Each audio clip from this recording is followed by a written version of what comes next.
You know, in these quiet corners of the internet, something new is happening. A totally new language is starting to emerge. And no, it's not code, it's not text, it's just the press of a paw on a little plastic button. A digital bark, if you will.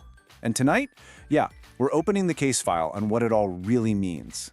Think about it. A plastic button says, I love you. Millions of people see a TikTok of this and, they feel a real connection. But in the cold light of a forensic data set, is that a genuine thought or is it just a reinforced reflex? That's our job today, to look past the cute clips and really investigate. We've got to ask the hard question, is anyone actually talking? All right, so this is it, case file, the digital bark. And what we're going to do is strip away all that human desire, all the stuff we want to see, to find out what's really going on.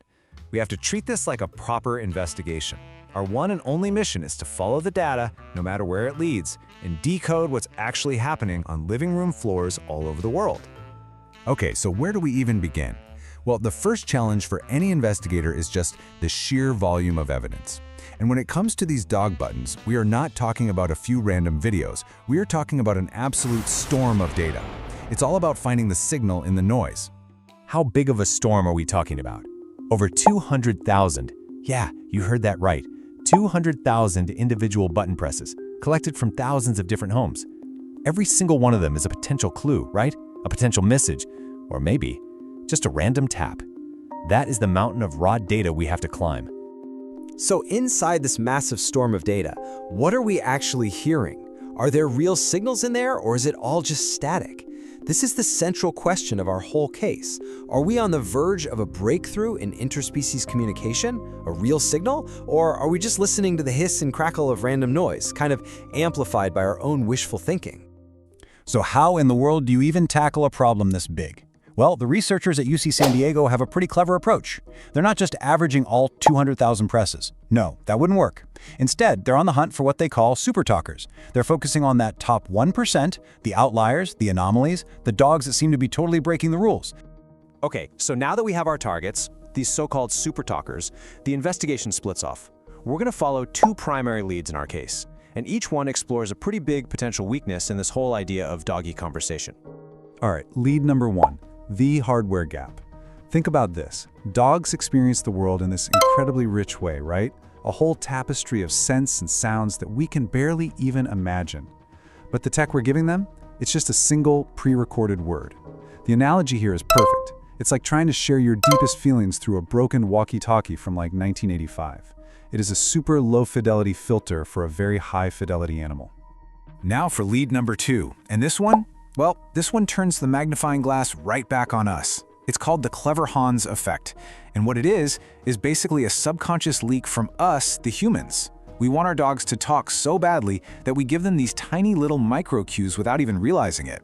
We lean in, we might blink a certain way, we shift our weight, and the dog, it's responding to us, not the button itself. So are we the ones who are actually providing all the meaning here? So we're about halfway through the file now. And if you're as into this investigation as we are, and you want to keep decoding these hidden signals with us, now would be a great time to subscribe. Seriously, we need every detective we can get to help us follow the signal here. Okay, let's recap. We've waded through that huge data storm, we've inspected the hardware, and we've put the human element under the microscope. I think it's time.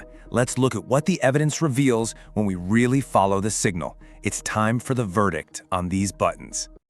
And here it is, the verdict. When you sift through all the evidence, the signal becomes pretty clear. It looks like the buttons aren't giving dogs a voice for a conversation. Nope. What they're giving them is a remote control for their humans. And that really gets to the core difference here. It's about pragmatic versus poetic communication.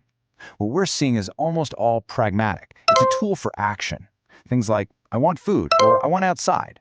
It functions like a remote control to get something done. It doesn't function like a voice to express a really complex poetic thought, like, I love you. But, just closing the case file right there, it feels kind of incomplete, doesn't it? Because this whole story isn't just about what the buttons can't do. It's also about what they reveal about the connection, the bond that was there all along. We're going beyond the plastic button here. Maybe we should think of it like this. The buttons are really just a new, maybe kind of clumsy dialect for a very old and elegant language. They're a new way for dogs to say what they've always been saying with a wag of their tail or a nudge of their head. I'm here and I'm with you.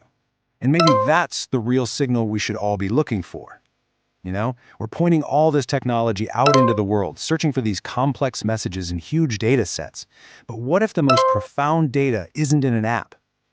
What if it's right there, in your own living room? So we're going to close this case file with one last question, something for you to investigate on your own. What if this whole search for an interface, for a button or an app, is kind of missing the point? What if the most profound messages we share require no technology at all?